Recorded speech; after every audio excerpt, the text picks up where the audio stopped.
இந்த மாதத்தினுடைய முதலாவது வாரத்திலையும் நம் தேவ சமூகத்தில் கூடி வந்திருக்கிறோம். கடந்த நாளிலே கர்த்தர் நம்மோடு பேசினதான அந்த வாக்குத்தத்த வசனத்தை வைத்து இந்த நாளிலும் இந்த மாதம் முழுவதும் கர்த்தர் கிருபையாய் நம்மை நடத்தும்படியாக அந்த வசனத்தின்படியே நடத்துவாராக. ஆமென்.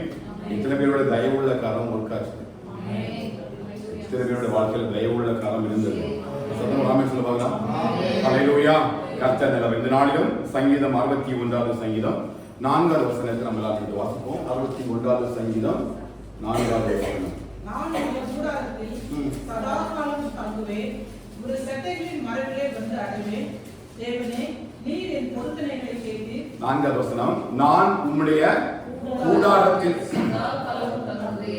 செட்டைகளின் மரபிலே வந்து அடைவேன். சங்கீத கலையை தாவீது ஜெபிக்கிற ஒரு வார்த்தையை தான் நம்ம கடந்த இரவு வேளையில அதிகாலை வேளையில நம்ம கர்த்தருடைய வார்த்தையை குறித்து தியானித்தோம். 2 விதமான காரியங்களை கர்த்தர் இந்த மாதத்துல சபையோடு கூட இருந்து நடத்துவாராக. ஒன்று தேவனுடைய கூடாரமும், இன்னொன்று தேவனுடைய செட்டைகளின் நிழலும். தேவனுடைய கூடாரமும் தேவனுடைய செட்டைகளின் மறைவிலே வைத்து கர்த்தர் நம்மை நடத்துவாராக. அது பேசும் பொழுது இந்த தேவனுடைய கூடாரம் என்று சொல்லும் பொழுது ஸ்பிரிச்சுவல் ப்ரொடெக்ஷனும், இந்த செட்டைகளுடைய மறைவு என்று சொல்லும் பொழுது பிசிக்கல் ப்ரொடெக்ஷனும், சரீர பிரகாரமாகிய பாதுகாப்பும், இந்த ஆவிக்குரியமான பாதுகாப்பும் இந்த ஒரே வசனத்தில் கொடுக்கப்பட்டிருக்கிறது. தேவன் தம்முடைய ஜனத்தை ஆவிக்குரிய ரீதியிலும் சரீர பிரகாரமாகவும் கத்தனைக்கிறார், ஜனங்களை பாதுகாக்கிறார் என்பது தாவீதினுடைய தனிப்பட்ட விசுவாசத்தின் அடிப்படையில் அவர் ஜெபித்த ஒரு ஜெப விண்ணப்பத்தை தான் இங்கே பார்க்க முடியும். ஆண்டவரே, நான் உம்முடைய கூடாரத்திலே சதா காலமும் தங்குவேன், உமது செட்டைகளின் மறைவிலே வந்து அடைவேன் என்று சொல்லுகிறார். எப்படி இது ஸ்பிரிச்சுவல் ப்ரொடெக்ஷனும் பிசிக்கல் ப்ரொடெக்ஷனுமாக தாவீதுடைய வாழ்க்கையில நிறைவேறினது என்பது மாத்திரமல்ல, இந்த வார்த்தையை விசுவாசிக்கிற ஒவ்வொரு தேவ பிள்ளையின் மீதும் இந்த மாதம் இந்த வார்த்தை நிச்சயமாக நிறைவேறும். யாரெல்லாம் இந்த வசனத்தை விசுவாசிக்கிறீங்களோ, யாரெல்லாம் இந்த வசனத்தை நீங்க எடுத்துக்கொள்கிறீங்களோ, யாரெல்லாம் இந்த வசனத்தை விசுவாசித்து அதை கிரியைகளை வெளிப்படுத்துகிறீங்களோ, அந்த வசனத்தினுடைய எல்லா கிரியைகளையும் தேவன் செய்யும்போது இந்த பிசிக்கல் ப்ரொடெக்ஷனும் இந்த ஸ்பிரிச்சுவல் ப்ரொடெக்ஷனும் நம்முடைய வாழ்க்கையிலே கர்த்தர் பெருக பண்ணுவாராக. அல்லேலூயா. ஒரு தேவ பிள்ளையுடைய வாழ்க்கையில மிக முக்கியமாக 2 காரியங்கள் தான் மிக முக்கியமான ஒரு பாதுகாப்பு தேவை. ஒன்று ஆவிக்குரிய பாதுகாப்பு, இன்னொன்று சரீர பிரகாரமாகிய பாதுகாப்பு. சரீர பிரகாரமாகிய பாதுகாப்பு எந்த அளவுக்கு அவசியமோ அதே அளவுக்கு என்ன அவசியம் கேட்டீங்கன்னா ஸ்பிரிச்சுவல் ப்ரொடெக்ஷன் அவசியம். ஒரு ஆவிக்குரிய பாதுகாப்பு ஒரு தெய்வ மனுஷனுக்கு அல்லது ஒரு ஆவிக்குரிய பிள்ளைக்கு, ஒரு சபைக்கு இந்த ஆத்துமாவுடைய பாதுகாப்பு, ஆவிக்குரிய பாதுகாப்பு மிகவும் நிச்சயம் என்பதை தான் நம்ம வசனத்தின் மூலமாக அறிந்து கொள்ள முடியும். இப்ப நமக்கு ஒரு கேள்வி வரும், இது எப்படி இதை ஸ்பிரிச்சுவல் ப்ரொடெக்ஷன் என்றும் இதை எப்படி பிசிக்கல் ப்ரொடெக்ஷன் என்று சொல்லி யார் உங்களுக்கு சொன்னது அப்படின்னு நீங்க கேட்டீங்கன்னா அதற்கு வேத ஆதாரம் இருக்குது. சங்கீதம் 84வது சங்கீதத்தினுடைய 2வது வசனத்தை வாசியுங்கள். உடனே நினைக்கலாம், இது எப்படி பிசிக்கல் ப்ரொடெக்ஷன், இது எப்படி ஸ்பிரிச்சுவல் ப்ரொடெக்ஷனாக இங்கே கொடுக்கப்பட்டிருக்கிறதா என்று கேட்கவில்லை என்று சொன்னால் சங்கீதம் 84வது சங்கீதம் முதல் 2 வசனங்களை நம்ம வாசிக்கலாம். சேனைகளின் கர்த்தாவே, உமது வாசஸ்தலங்கள் எவ்வளவு இன்பமானவைகள், என் ஆத்துமா கர்த்தருடைய ஆலய பிரகாரங்களின் மேல் வாஞ்சையும் கவனமாய் இருக்கிறது. என் இருதயமும் என் மாம்சமும் ஜீவனுள்ள தேவனை நோக்கி கம்பீர சத்தமிடுகிறது. என் இருதயமும் என் மாம்சமும் ஜீவனுள்ள தேவனை நோக்கி கம்பீர சத்தமிடுகிறது. இங்க 2 விதமான காரியத்தை சொல்றார். ஒண்ணு, என் ஆத்துமா கர்த்தருடைய ஆலய பிரகாரங்கள் இருக்கிறது. அப்ப அந்த ஸ்பிரிச்சுவல் ப்ரொடெக்ஷன் என்னன்னு கேட்டீங்கன்னா, தாவீதுடைய ஆத்துமா கர்த்தருடைய கூடார மறைவு என்று சொல்லி அழைக்கப்படுகிற கர்த்தருடைய ஆலய பிரகாரத்தில் இருப்பதாக அவர் இங்கே சொல்கிறார். அந்த ஆத்துமா எங்க இருக்குதா? கர்த்தருடைய ஆலய பிரகாரங்களில். அதான் 61வது சங்கீதம் 4வது வசனத்தை அவர் சொல்லும்போது தேவனுடைய கூடாரம் என்று அழைக்கிறார். தேவனுடைய கூடாரம் என்று சொல்லும்போது கர்த்தர் வாசம் பண்ணுகிற வாசஸ்தலம், அது தேவனுடைய ஆலயம். அப்ப தேவனுடைய ஆலயத்துல ஆத்துமா வாஞ்சையாய் இருக்கிறது. அப்ப ஆத்துமா எங்க பாதுகாக்கப்படுதுன்னு கேட்டீங்கன்னா தேவனுடைய கூடாரத்துல தான் ஆத்துமாவிற்கான பாதுகாப்பு இங்கே நடைபெற ஆரம்பிக்கிறது. நம்ம எல்லாருக்கும் தெரியும், தேவனுடைய ஆலயத்துல வந்து ஆண்டவராகிய இயேசு கிறிஸ்துவை விசுவாசித்து நாம் ரட்சிக்கப்பட்டு ஞானஸ்நானம் எடுக்கும் பொழுது நம்முடைய ஆத்துமா உயிர் மீட்சியை அடைய ஆரம்பிக்கிறது. அன்றைக்கு ரட்சிக்கப்பட்ட நாள் முதல் தேவனுடைய ஆலயத்தில் சாட்சியாக நம்ம ஆண்டவரை ஆராதிக்க துவங்கிய நாள் முதல் கொண்டு இந்த நாள் வரையிலும் நம்முடைய ஆத்துமா எங்கதான் வாஞ்சியா இருக்கும்? தேவனுடைய ஆலய பிரகாரங்களில் வாஞ்சியா இருக்கும். சத்தம் ராமன் சொல்லுவாங்க. இதுக்கு ஆத்துமா இருக்கிறவங்க எல்லாம் ராமன் சொல்லுங்க. எத்தனை ஆத்மா இருக்குது? எத்தனை ஆத்மா ஆலய பிரகாரங்களில் வாஞ்சையாக இருக்கிறது? அப்ப ஆத்மா எங்க வந்து உயிரடைகிறது என்று சொன்னால் தேவனுடைய ஆலயத்துலதான் முதலாவது செய்து உயிரடைகிறது. ரட்சிக்கப்பட்டு ஞானஸ்நானம் எடுத்து தேவனுடைய சபையில பந்தியில வந்து பங்கெடுக்கும் பொழுது நம்ம பாவத்துக்கு மறித்து நீதிக்கு பிழைக்கும் பொழுது ஆத்மா உயிர் மீட்சி அடைந்து ஆத்மாவில் ஒரு எழுப்புதல் உண்டாகி இந்த ஆத்மா எங்கிருந்து ஆரம்பிக்குன்னு பார்த்தீங்கன்னா தேவனுடைய ஆலய பிரகாரங்களில், அதாவது தேவனுடைய கூடாரத்தில் இருந்து இது எழும்ப ஆரம்பிக்கிறது. அப்ப இந்த ஆத்மாவுடைய ஆரம்பம் எங்கன்னு கேட்டீங்கன்னா தேவனுடைய கூடாரம். இந்த ஆத்மாவுடைய முடிவு எங்கன்னு கேட்டீங்கன்னா தேவனுடைய கூடாரம் தான். கிறிஸ்துவுக்குள் எழும்பின நம்ம ஒரு நாள் கிறிஸ்துவுக்குள் மரிப்போம். ஒரு நாள் கிறிஸ்துவுக்குள் மரிக்கிற நம்ம மறுபடியும் கிறிஸ்துவுக்குள் கிறிஸ்துவினாலே நம்ம எழுப்பப்படுவோம். அல்லேலூயா. அப்ப இந்த நாளிலே கர்த்தர் நமக்கு சொல்ற வார்த்தை என்னன்னா, உங்க ஆத்மாவுக்கான பாதுகாவல் எங்க இருக்குன்னா கர்த்தருடைய கூடாரத்தில் தேவனுடைய ஆலயத்தில் இருக்குதுன்னு சொல்றாரு. அடுத்தது பாருங்க, என் இருதயமும் என் மாம்சமும் ஜீவனுள்ள தேவனை நோக்கி. அதாவது நம்முடைய இருதயம்னா நம்முடைய இருதயம் மாம்சத்துல இருக்குது. அப்போ இந்த பிசிக்கல் ப்ரொடெக்ஷன் எங்க இருக்குன்னு கேட்டீங்கன்னா ஆண்டவரை நோக்கி ஒரு பாதுகாப்புக்காக அது ஜெபம் பண்ணி கொண்டே இருக்கிறது. அப்போ அந்த செட்டைகளின் மறைவில கர்த்தர் எதை வச்சிருக்கிறாரு? நம்முடைய மாம்சத்தையும் நம்முடைய இருதயத்தை வச்சு இந்த உலகத்திலிருந்து கர்த்தர் நம்மளை பாதுகாக்கிறார். மாம்சம் இந்த உலகத்துல பரிசுத்தமாய் வாழ வேண்டும் என்று சொன்னால் அது எங்க இருக்கணும்? தேவனுடைய செட்டைகளின் மறைவில் இருக்கணும். ஆத்மா கடைசி வரையும் சாகாம இருக்கணும்னா எங்க இருக்கணும்? தேவனுடைய கூடாரத்தில் இருக்கணும். அதான் இங்க ரெண்டுக்குமே கொடுக்கப்படுகிறது, ஒரு spiritual protection and physical protection. ரெண்டு முக்கியம். தேவனுடைய கூடாரமும் முக்கியம், செட்டைகளுடைய மறைவும் முக்கியம். இது எப்படி தாவீதுடைய வாழ்க்கையில செயல்பட ஆரம்பித்தது அப்படின்னு கேட்டீங்கன்னா, அதே 61வது சங்கீதம் 2-3 வசனங்களை வாசித்தீங்க என்று சொன்னா தன்னுடைய நிலைமையை அவன் அங்கே பேசுவதை நம்ம பார்க்க முடியும். வாசிக்க பார்க்கலாம். பூமியின் கடையாந்தரத்திலிருந்து உம்மை நோக்கி கூப்பிடுவேன். எனக்கு எட்டாவது உயரமான கன்மலையில் என்னை கொண்டு போய்விடும். நீர் எனக்கு அடைக்கலமும் சத்துருவுக்கு எதிரே பலத்த துருகமாய் இருந்தீர். நீர் எனக்கு அடைக்கலமும் சத்துருக்கு எதிரே பலத்த துருகமாய் இருந்தீர். கவனிங்க, இப்ப தாவீதுடைய இருதயம் தொய்யும் பொழுது, வேதனைகளினால நிறைந்திருக்கும் பொழுது, பாடுகள் வரும் பொழுது, இந்த சங்கீதம் தன்னுடைய மகன் அப்சலோமுக்கு பயந்து ஓடின நேரத்தில் எழுதப்பட்ட சங்கீதமாகவும், சவுலுக்கு பயந்து வனாந்திரங்களில் அடைந்து கொண்ட நேரத்தில் இங்கே தாவீது தேவனுடைய சமூகத்தில் வைத்த ஒரு விண்ணப்பமாகவும் இந்த சங்கீதம் வரலாற்று ஆசிரியர்களால் அறியப்பட்டிருந்தாலும் இங்கே ஒன்றை மாத்திரம் அவர் இங்கே உறுதிப்படுத்துகிறார். தன்னுடைய இருதயம் நிலையற்று அலைகிறது.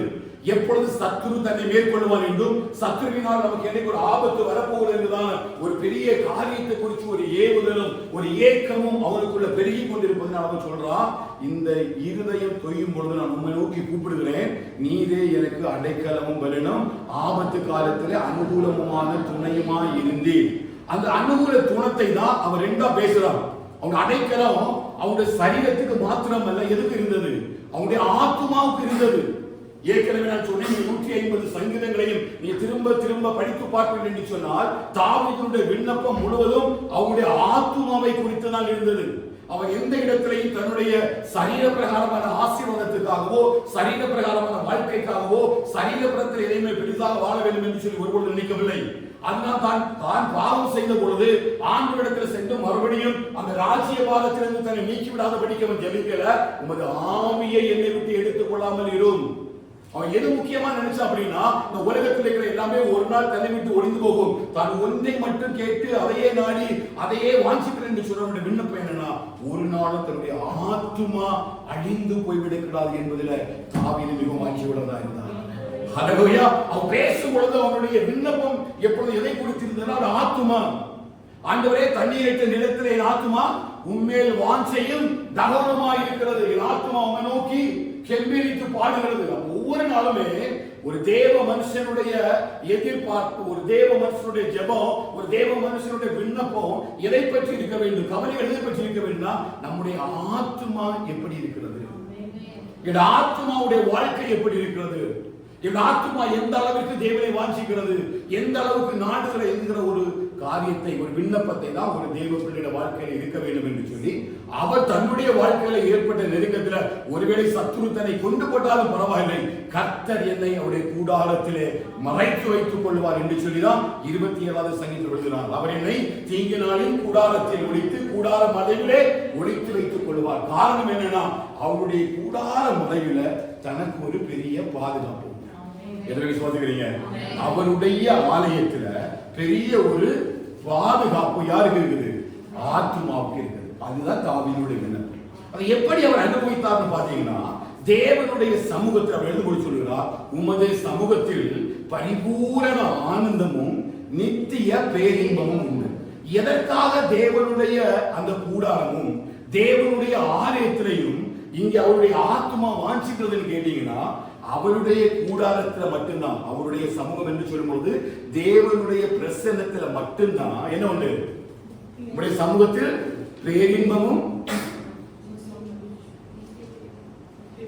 எங்க இருக்கு? உங்கள் சமூகத்தில் பேரின்பமும் உங்கள் வலது பாசத்தில் நித்திய பேரின்பமும் இருக்குதா? சங்கீதம் 16வது சங்கீதம் 11வது வசனத்தை வேகமா வாசிங்க.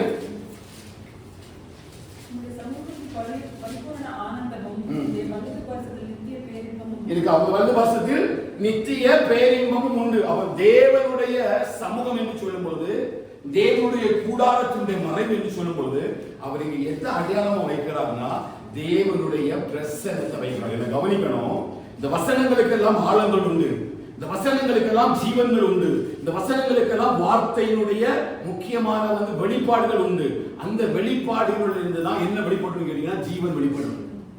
வசனத்தை விரதை வாசித்து அதை அப்படியே தியானிட்டு போகிறதுனால அவருடைய ஜீவனம் செய்ய முடியாது, ஒன்றும் செய்ய முடியாது. அவருடைய ஆழங்களும் ஆவிக்குரிய சத்தியங்களும் இதனுடைய வெளிப்பாடுகளும் தான் ஒரு மனுஷனுக்குள்ள இந்த ஜீவன் உயிரடைய செய்யும்படி, ஜீவன் ஒரு பெரிய வெளிச்சத்துக்குள்ள வரும்படி இது மேலான கிருபைகளை எது கொண்டு வருதுன்னு கேட்டீங்கன்னா, அந்த வேதத்தில் உள்ள ஆழ்ந்த சத்தியங்கள். அல்லேலூயா. அப்ப இங்க அவர் சொல்றாரு, ஏன் தேவனுடைய மறைவுல, கூடார மறைவுல ஒரு நாள் 2 நாள் இல்ல, சதா காலமும் தங்கி இருப்பேன் என்பதை எதற்காக அவர் சொல்ல வேண்டும்? தேவனுடைய ஆலயத்தை பற்றி ஒரு அறிவில்லாதவர்கள், தேவனுடைய சமூகத்தை பற்றி ஒரு அறிவில்லாதவர்கள், சிந்தனை இல்லாதவர்கள், அவனுடைய ஆனந்தத்தை அனுபவிக்காதவர்களால இந்த இடத்தை செய்ய முடியாது, சொல்லவே முடியாது. நம்முடைய இதயத்தின் நிறைவினால் தான் வாய் பேசும். தேவ சமூகத்தை யாரெல்லாம் வாஞ்சிக்கிறார்களோ, தேவ சமூகத்தை யாரெல்லாம் நாடி போகிறார்களோ, அவர்களால் மட்டும்தான் சொல்ல முடியும். அதனுடைய அன்பை புரிந்தவர்கள், அதனுடைய பிரசன்னத்தை உணர்ந்தவர்கள், அதனுடைய மகிமையை புரிந்தவர்கள், நித்திய பேரின்பத்தை புரிந்தவர்கள், அந்த சமாதானத்தை புரிந்தவர்கள் தான் அந்த பிரசன்னத்தை குறித்து பேச முடியும். ஆண்டவரே, உம்முடைய பிரசன்னம் தான் இந்த உலகத்திலே மிகவும் பெரிதானது, நான் அங்க சதா காலமும் தங்குவேன். எங்க? தேவ பிரசன்னத்துல. ஏன் கூடாரத்தை அவன் வாஞ்சிக்கிறான்னா, தேவனுடைய கூடாரத்துல என்ன இருக்குதுன்னு கேட்டீங்கன்னா, தேவனுடைய பிரசன்னம் இருக்குது. என்ன இருக்குது? சத்தமா சொல்லுங்க. தேவனுடைய ஆலயத்துல என்ன வெளிப்படும்? இன்னும் சத்தமா, தேவனுடைய ஆலயத்துல, இன்னும் தேவனுடைய ஆலயத்துல தேவ பிரசன்னம் வெளிப்படும். அது தேவ பிரசன்னத்திலிருந்து கிடைக்கிற பாதுகாப்ப இங்க சங்கீதக்காரரை தாவீது உணர்ந்திருக்கிறனால சொன்னா, நான் உலகத்துல இருக்கிறேன், நான் ராஜாவாக இருக்கிறேன், என்னை சுற்றி நிறைய யுத்த வீரர்கள் இருக்கிறார்கள், எனக்கு மிகப்பெரிய பாதுகாப்பு இருக்குது. அப்படி இவ்வளவு பெரிய பாதுகாப்பு என்னை சுற்றி இருந்தாலும் இன்றைக்கு நான் வனாந்திரத்தில் அலைந்து திரிந்து கொண்டிருக்கிறேன், அவர் ஒருவரால் என்னை பாதுகாக்க முடியாது. எனக்கு ஒரே ஒரு பாதுகாப்பு தான், அது தேவனுடைய கூடார மறைவு. எத்தனை விசுவாசிக்கிறீங்க? தேவனுடைய சமூகத்துல, தேவனுடைய பிரசன்னத்துல நம்முடைய ஆத்மாவுக்கு மிகப்பெரிய ஒரு பாதுகாப்பு உண்டு. ஆனா இந்த இடத்தை விட்டு நீங்க போயிட்டீங்கன்னா, நான் சொல்லும் பொழுது இந்த வசனத்தை தாவீது வெளிப்படுத்தும் பொழுது, பழைய பாட்டு காலத்துல தேவனுடைய கூடாரம் என்று சொல்லும் பொழுது ஆசரிப்பு கூடாரத்தை குறிக்கிறது. அந்த ஆசரிப்பு கூடாரத்துக்குள்ள மகிமை குறிக்கிறது. காரணம் என்னன்னா, அந்த ஆசரிப்பு கூடாரத்துல வெளிமக்கள் என்ன செய்ய முடியாது, போக முடியாது. ஆசாரியர்கள் மட்டும்தான் போக முடியும், சாதாரணமா யாரும் செய்ய முடியாது, அந்த கூடாரத்துக்குள்ள போக முடியாது. காரணம் என்ன? தேவனுடைய பெட்டி அங்கே வைக்கப்பட்டிருக்கிறது, அங்கே தேவனுடைய மகிமை அதுக்குள்ள இருந்தது, தேவ பிரசன்னத்தில் அந்த கூடாரம் நிறைந்திருந்தது. அப்ப உள்ள இருக்கிற மனுஷனை வெளியில இருந்து ஒரு தீங்கோ அல்லது வெளியில இருந்து வேற்றொரு மனிதரோ சென்று அவனுக்கு எந்த சேதத்தையும் ஏற்படுத்த முடியாது. அப்ப தாவீது ஒன்றை உணர்ந்து கொண்டார், சொல்றார், தேவனுடைய பிரசன்னத்துக்குள்ள இருக்கிற பாதுகாப்பு மட்டுமே தனக்கு போதும், எவராலும் தன்னை தொட முடியாது என்கிற ஒரு பெரிய விசுவாசத்தை உடையவராக இருந்தாரு. என் வாழ்க்கையில ஒன்னே ஒண்ணுதான், என்னன்னா சதா காலமும் நம் தேவனுடைய கூடாரம் அறையிலே வந்திருக்கிறேன். ஹல்லேலூயா. எப்பொழுது சதா காலமும் இந்த கூடார மறைவு என்று சொல்லும் பொழுது தேவனுடைய பிரசன்னத்தை குறிக்கிறது. ஆனா இன்னொரு கூடாரத்தை பற்றி அவர் பேசுறார். சங்கீதம் 84வது சங்கீதத்துக்கு வந்தீங்க அப்படின்னா, சங்கீதம் 84வது சங்கீதத்தினுடைய 10வது வசனத்தை வாசிங்க. சங்கீதம் 84:10. 1000 நாளை பார்க்கிலும் ஒரே நாள் நல்லது. ஆகாமிய கூடாரத்தில் வாசமாய் போகலாம். ஆகாமிய கூடாரத்துல வாசமாய் இருப்பதை பார்க்கலாம். 2 கூடாரம் இருக்குது. ஒண்ணு தேவனுடைய கூடாரம். தாவீது வாழ்ந்த நாட்கள்ல 2 விதமான கூடாரத்தை பார்க்கிறார். ஒண்ணு தேவனுடைய கூடாரம் ஒன்று இருக்கிறது, இன்னொன்று ஆகாமிய கூடாரம் இருக்குது. அந்த ஆகாமிய கூடாரத்துக்கு போகிற மனுஷங்க ரொம்ப ஹாப்பியா இருக்கிறாங்க, ரொம்ப சந்தோஷமா என்ஜாய் பண்றாங்க. பாவங்கள் இருக்கிறது, உங்க நல்ல ஒரு சமாதானம் சந்தோஷம் இருக்கிறது போல இருக்குது. அழிந்து போகிறதான அந்த காரியத்தில் செய்யப்படுகிற ஒரு கூடாரம் தான் ஆகாமிய கூடாரம். கிளப்னு சொல்லுவாங்க, அந்த மாதிரி அங்க போய் பாவம் செய்து பணத்தினால திரண்டினால சூதாட்டங்களை ஆடி தன்னுடைய வாழ்க்கையை என்ஜாய் பண்ணுவதற்கு ஒரு உலகம் போல அமைக்கப்பட்ட ஒரு இடம் தான் இந்த ஆகாமிய கூடாரம். தாவீதுடனே கூட இருக்கிற அநேக பேர் தேவனுடைய கூடாரத்தை விடவும் எந்த கூடாரத்தை விரும்பினாங்கன்னா ஆகாமிய கூடாரத்தை விரும்பினாங்க.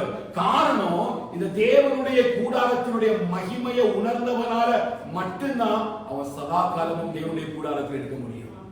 ஹல்லேலூயா. ஆகாமிய கூடாரத்தினுடைய மகிமையை நம்பினவன் ஒரு நாள் வர மாட்டான், தேவனுடைய கூடாரத்துக்குள்ள வரமாட்டான். காரணம் என்ன? உலகத்திலிருந்து கிடைக்கிறதான நன்மை, உலகத்திலிருந்து கிடைக்கிற ஆசீர்வாதம், உலகத்திலிருந்து கிடைக்கிறது எல்லாமே அவனை திருப்தி ஆக்குறது போல ஒரு சூழ்நிலையை அவனுக்கு ஏற்படுத்தி கொடுக்கிறது. ஆனா அந்த ஆசீர்வாதம் நிரந்தரமானது அல்ல என்பதை அவன் புரிந்து கொள்ளாதனால இவருக்கு எது சமாதானமா இருக்குன்னு கேட்டீங்கன்னா ஆகாமிய கூடல் சமாதானமா இருக்கு. ஆனா தாவீது சொல்றாரு, அப்படி இந்த ஆகாமிய கூடாரங்கள் இருப்பதை பார்க்கிறோம், நான் எங்க இருப்பேன்னு கேட்டீங்கன்னா தேவனுடைய ஆலயத்தின் வாசற்படியில் இருப்பதை சொல்லுங்க. தேவனுடைய ஆலயத்தின் ஆகாமிய கூடாரங்கள்ல கிடைக்கக்கூடிய சந்தோஷத்தை பார்க்கிறோம், தேவனுடைய வாசற்படியில கிடைக்கிற சந்தோஷம் மேலானது. ஹல்லேலூயா. உலகத்திலிருந்து கிடைக்கிற ஆசீர்வாதத்தை காட்டிலும், உலகத்திலிருந்து நம்ம பெற்றுக்கொள்கிற எந்த விதமான சந்தோஷத்தை காட்டிலும், உலகத்திலிருந்து பெற்றுக்கொள்கிற எந்த சமாதானத்தை காட்டிலும், எந்த விதமான ஆசீர்வாதமான காரியங்களை காட்டிலும் மிகவும் அதிகமாய் எங்க கிடைக்குதுன்னு கேட்டீங்கன்னா இங்கே தேவனுடைய கூடாரத்தில் கிடைக்குது. இதை விசுவாசிக்கிறீங்க? இது உலக மனுஷனால பேச முடியாது, உலக மனுஷனுக்கு தெரியாத ஒரு காரியம், உலக மனுஷனால புரிந்து கொள்ள முடியாத ஒரு காரியம். தாவீது ஜெபிக்கிறார், ஆண்டவரே அந்த கூடாரத்துக்குள்ள இருக்கிற அந்த பிரசன்னத்துக்குள்ள என்ன செய்கிற என்ன வச்சுக்க. அப்ப தேவனுடைய கூடாரத்துக்குள்ள என்ன இருக்குது? தேவனுடைய பிரசன்னம் இருக்குது. அப்ப தேவனுடைய பிரசன்னத்தினால் சூழப்பட்ட இடம் தான் தேவனுடைய கூடாரம். புரியுதா? தேவனுடைய கூடாரம்னா தேவனுடைய பிரசன்னத்தினால சூழப்பட்ட இடம். இது யாருக்கு? சங்கீதக்காரன் தாவீதுக்கு. அப்ப அவரை போல யாரெல்லாம் விசுவாசிக்கிறோமோ, அவரை போல எப்பொழுதும் தேவ பிரசன்னத்திலே இருக்கிறோம் நம்ம விரும்புகிறோமோ, அந்த தேவ பிரசன்னத்தை யாரெல்லாம் வாஞ்சிக்கிறோமோ, அந்த வல்லமையும் மகிமையும் தேவனுடைய ஆலயத்தில் காணும்படி பிரியப்படுகிறோமோ, அவங்க மேல எல்லாம் இந்த தேவனுடைய கூடாரத்தினுடைய மகிமை நிரந்தரமாக தங்கியிருக்கும். எப்படி தங்கியிருக்குன்னு கேட்டீங்கன்னா அக்கினி ஸ்தம்பமாகவும் மேக ஸ்தம்பமாகவும் அந்த கூடாரத்தின் மேல எழுதி இருந்தாங்க இல்லையா? எப்பெல்லாம் அவங்க புறப்பட்டாங்களோ அப்பெல்லாம் அது கூடவே போச்சுது. அந்த போகிற பாதைகள்லாம் அவங்க நடத்திட்டு போனாரு. காரணம் என்ன? ஒரு பெரிய ஒரு பாதுகாப்பை தேவன் அந்த கூடாரத்தில் வைத்திருக்கிறார் என்று சொல்லி உலகத்தின் ஜனங்களுக்கு காண்பிக்கும்படி எப்படி ஒரு மேகத்தினால் அந்த ஜனங்களை நடத்தினாரோ அப்படிப்பட்டதான ஒரு பாதுகாப்பை தேவன் தம்முடைய கூடாரத்தில் இருந்து தம்முடைய ஜனங்களை கொடுக்கிறார். இது எல்லாருக்கும் கிடையாது, தேவ பிரசன்னத்தை வாஞ்சிக்கிறவர்களுக்கு, தேவனுடைய சமூகத்தை நாடுகிறவர்களுக்கு, அந்த பிரசன்னத்தில் மகிழ்ந்து கழிகூறும்படி யார் தங்களை முழுமையாக ஒப்பு கொடுக்கிறாங்களோ, அந்த பிரசன்னத்தை யாரெல்லாம் ஃபீல் பண்றாங்களோ, அந்த பிரசன்னத்தை உணர்ந்து கொள்கிறாங்களோ, அவங்களுக்கு தான் இந்த விதமான பாதுகாப்பு கிடைக்கும் என்பதற்கு இங்கே நாங்கள் தாவீது ராஜா ஒரு சாட்சியா இருக்கிறார்கள். எப்பொழுதுமே சதா காலமும் உங்களுடைய கூடாரத்துல இது சாத்தியமா? ஒரு தேவனுடைய கூடாரத்துல இரவும் பகலும் அங்கே அமர்ந்திருப்பது சாத்தியமா? ஒரு தேவ பிள்ளையாய் நம்ம எல்லாவற்றையும் விட்டுட்டு தேவனுடைய சமூகத்தில் இரவு பகல் நம்மளால இருக்க முடியுமா? தாவீது சொல்றாரு, நான் உடைய கூடார மறைவில் அல்லது கூடாரத்துல என்ன பண்ணுவேன், எப்பொழுதும் உடைய கூடாரத்திலே நான் தங்கும்படி சதா காலமும் அங்கே வந்து நிற்பேன். பாருங்க, அதனால ஆண்டவர் இந்த பழைய ஏற்பாட்டு காலத்துல ஒரு ஆசரிப்பு கூடாரத்தை வைத்தாலும் புதிய ஏற்பாட்டு காலத்துல நம்ம அங்க போய் தங்கும்படியாக அல்ல, அவர் நமக்குள்ளே வாசம் பண்ணி சதவராம சொல்லுங்க, அவர் நமக்குள்ளே வாசம் பண்ண விரும்புகிறார். அவர் விரும்பினார். இதற்காக என் பிள்ளைகளோடு கூட நான் வாசம் பண்ணுவேன் என்று சொல்லி அப்போஸ்தலனாகிய பவுல் வைத்திருக்கிறார். நீங்களே தேவனுடைய ஆலயமாய் இருக்கிறீர்கள் என்று சொல்லி அறியீர்களா? ஆவியானவர் உங்களுக்குள்ளே வாசமாய் இருக்கிறார் என்று சொல்லி அறியீர்களா? அந்த ஆவியானவர், அந்த பரிசுத்த ஆவியானவர் வாசம் பண்ணுகிற வாசஸ்தலமாகிய கூடாரமாக கர்த்தர் நம்மை மாற்றினார். ஹல்லேலூயா. இப்ப நான் என்ன செய்யணும் அப்படின்னா, அந்த பிரசன்னம் எனக்குள்ள நிலைநிற்கும்படிக்கு நான் வாழணும். பழைய பாட்டு காலத்துல அந்த பிரசன்னத்தை பார்க்கறதுக்கு ஜனங்கள் போனாங்க. இப்ப பிரசன்னத்தை பற்றி நம்ம பேச போறேன். ஏன் அந்த கூடாரம் அப்படின்னு பாத்தீங்கன்னா, பழைய பாட்டு காலத்துல ஒரு பிரசன்னம் இருந்துச்சு. எங்க? சீனாய் மலையில தேவன் தம்முடைய தூதரோடு கூட பிரசன்னமானார். எழுதிருக்கா இல்லையா? சீனாய் மலையில தேவன் பிரசன்னமானார். சீனாய் மலை ஒரு மகிமை இருந்துச்சு. சாலமோன் தேவனுடைய ஆலயத்தை பிரதிஷ்டை பண்ணும்போது அங்க ஒரு மகிமை இருந்துச்சு, தேவ பிரசன்னம் இருந்துச்சு. இந்த ரெண்டு இடத்திலையும் ஈவன் தேவனுடைய ஊழியக்காரர்கள் என்று சொல்லி அழைக்கப்படுகிற ஆசாரியர்கள் கூட ஊழியம் செய்யக்கூடாத அளவுக்கு அந்த மகிமை தேவனுடைய ஆலயத்தை நிரப்பி இருந்தது. யாரு குடிச்சு விடல? தேவனுடைய ஊழியக்காரராகிய ஆசாரியர் கூட ஊழியம் செய்யக்கூடாதபடிக்கு ஒரு மகிமை அங்கே நிரம்பி இருந்தது. காரணம் என்ன அப்படின்னா, தேவ பிரசன்னம் ஒரு இடத்துல இறங்கும் பொழுது நம்மளால அமைதியா இருக்கவே முடியாது. அல்லேலூயா. தேவ மகிமை நம்மளை நிரப்ப நிரப்ப வேற மாதிரி அக்கினி நமக்குள்ள இருந்து வெளிப்படும். மற்ற ஜனங்கள் ஆவியினால் அபிஷேகம் பண்ணப்பட்ட மனுஷனை பார்க்கும் பொழுது நமக்குள்ள நம்மள தெரியாமலே அக்கினி வெளிப்படுவதை மற்றவர்கள் கண்டுகொள்வார்கள். காரணம் என்னன்னா, அந்த அக்கினி ஆவியானவர் நமக்குள்ளே வாசம் பண்றதுக்கு பேர் தான் தேவ பிரசன்னம். தேவ பிரசன்னம். அந்த பிரசன்னத்தை மேல அவன் அவ்வளவு வாஞ்சியா இருந்தான். அதனாலதான் அந்த 84வது சங்கீதமா இருந்தாலும் சரி, 63வது சங்கீதமா இருந்தாலும் சரி, 63வது சங்கீதம் 2வது வசனத்தை வாசித்தீங்கன்னா, இப்படியே பரிசுத்த ஸ்தலத்தில் உம்மை பார்க்க ஆசையா இருந்து உமது வல்லமையும் உமது மகிமையும் எங்க? பரிசுத்த ஸ்தலத்துல யார பார்க்க ஆசையா இருக்கிறான்? தேவனை பார்க்க ஆசையா இருந்து உமது வல்லமையும் உமது மகிமையும் கண்டு. எவ்வளவு பெரிய ஆசீர்வாதம்! ஒவ்வொரு நாளும் மகிமையும் வல்லமையும் நீங்க பார்க்கணும்னா எங்க இருக்கணும்? தேவ பிரசன்னத்துக்குள்ள இருக்கணும். நீங்க தேவ பிரசன்னத்துக்கு தேடி வரணும் இல்ல, உங்களுக்குள்ளே அந்த பிரசன்னம் இருக்கும்படி நாம் வாழ வேண்டும். தாவீது சொல்றாரு, அவர் தேடி ஓடினாரு. ஆனா அந்த ஆண்டவர் வெளிப்படுத்தல சொல்லும்போது, என்னுடைய வாசஸ்தலம் மனிதருடைய மத்தியிலே இருக்கிறது, பூமியிலே இருக்கிறது. நான் அவருடைய வாசம் பண்ணி நான் ஒரு மத்தியிலே உலாவுவேன். அவர்களுக்கு நான் தேவனாய் இருப்பேன், அவர்களின் பிள்ளைகளாய் இருப்பார்கள். அந்த தேவ பிரசன்னம் நமக்குள்ளே வாசம் செய்யட்டும். இந்த மாசத்துல அந்த தேவ பிரசன்னம் நம்முடைய குடும்பங்களில் வாசம் செய்வதாக, தேவனுடைய ஆளுகை நம்முடைய குடும்பங்கள் நடப்பதாக, தேவனுடைய வல்லமை நம்மளிலிருந்து வெளிப்படுவதாக, சகல காரியங்களிலும் ஜெயம் எடுக்கும்படி, சகல காரியங்களிலும் சிறக்கும்படி கர்த்தருடைய வல்லமையின் ஆவியானவர் இந்த மாதங்களில் வல்லமை அக்கினியாய் ஒவ்வொரு குடும்பங்களிலும் இறங்கி கிரியை செய்ய முடியும். அல்லேலூயா. விசுவாசிக்கிறீங்க? அந்த வல்லமையை கர்த்தர் நல்ல மாலை வேளையில ஒவ்வொரு வாழ்க்கையில அருளப்படுவாராக. அந்த பரிசுத்த வல்லமை சீனாய் மலையில ஒரு மகிமை இறங்கினதல்லவா, அது சாலமோனுடைய ஆலயத்தோட மகிமை இறங்கினதல்லவா, அந்த மகிமையோட எப்படி அவனை சூழ்ந்திருந்ததோ அப்படிப்பட்ட ஒரு பரிசுத்த வல்லமையை கர்த்தர் இந்த நாட்கள் நம்ம குடும்பத்தின் மீது. எத்தனை விசுவாசிக்கிறீங்க? எத்தனை விசுவாசிக்கிறீங்க? அந்த மகிமை நமக்குள்ள பிரவேசிக்கும் பொழுதுதான் நம்ம எங்க வாழன்னு கேட்டீங்கன்னா, ஒரு பரிசுத்த பாதுகாப்பு வளையத்துக்குள்ள வந்துடும். எங்க வர்றோம் சொல்லுங்க? ஒரு பரிசுத்த பாதுகாப்பு வளையத்துக்குள்ள வந்து நம்மளை சுற்றி என்ன இருக்குது?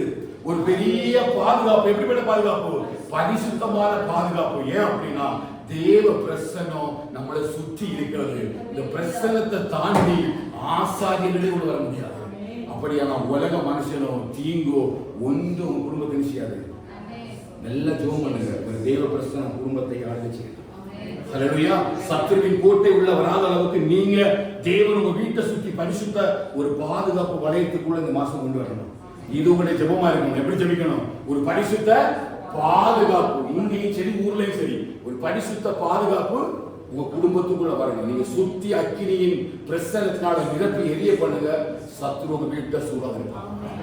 விசுவாசிக்கிறீங்களா? கர்த்தர் அந்த சத்துருவை அடக்கி போடும்படியாக உங்க வீட்டுக்குள்ள உங்களை தவிர ஒருவரும் கால் மிதிக்காதபடிக்கு ஒரு அக்கினி பிரசன்னத்துக்காக நீங்க ஜெபிங்க. வீட்டை சுற்றிலும் அக்கினி மதில்களை தேவன் பண்ணுவார். அக்கினி மதில்களை தேவன் பண்ணுவார். இதுதான் தாவீதுடைய விசுவாசம். என்ன வந்தாலும் பிரச்சனை இல்லை. இப்ப நான் எங்க இருக்கேன்னு கேட்டீங்கன்னா தேவனுடைய கூடாரத்தில் இருக்கிறேன். ஏன் தேவனுடைய கூடாரத்தில் இருக்கிறீங்க கேட்டீங்கன்னா தேவ பிரசன்னம் அக்கினியா எரியுது. அல்லேலூயா. தேவ பிரசன்னம் அக்கினியா எரியுது. தேவ பிரசன்னம் மகிமையா எரியுது. அந்த அக்கினிக்குள்ள வல்லமை இருக்குது, மகிமை இருக்குது. ஒருவரும் என்னை சூடாதபடிக்கு, தீங்கு என்னை சேராதபடிக்கு கர்த்தருடைய ஆவியானவர் வல்லமையா என்னை சுற்றிலும் அக்கினி மதிலா இறங்க பண்ணியிருக்கிறார். रीगुला हमारा गदन बौडर गदन हंदर गदन रीगुला गदन मौसागर गदन चलता कत्तो वीटे सुंदर वेरी अरे को कत्तो वीटे सुंदर वेरी अरे को ಎಲ್ಲ ಚರಿ खाना सेवा गदन हंदर अक्किनि मयमानो पाप अक्किनि मयमानो पाप अक्किनि मयमानो मदिलगळे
அதுதான் தேவ பிள்ளைகளுக்கு கிடைக்கக்கூடிய ஒரு தெய்வீக பாதுகாப்பை குறிக்கிறது. ஒரு தெய்வீக பாதுகாப்பை கர்த்தர் நாட்கள கடைசி நாட்கள சில குடும்பங்களை ஏற்படுத்த விரும்புகிறார். குடும்பத்தை சுற்றி ஒரு தெய்வீக பாதுகாப்பை கர்த்தர் ஏற்படுத்த விரும்புகிறார். ஒரு தெய்வீக பாதுகாப்பை கர்த்தர் குடும்பத்தை சுற்றி ஏற்படுத்த விரும்புகிறார்.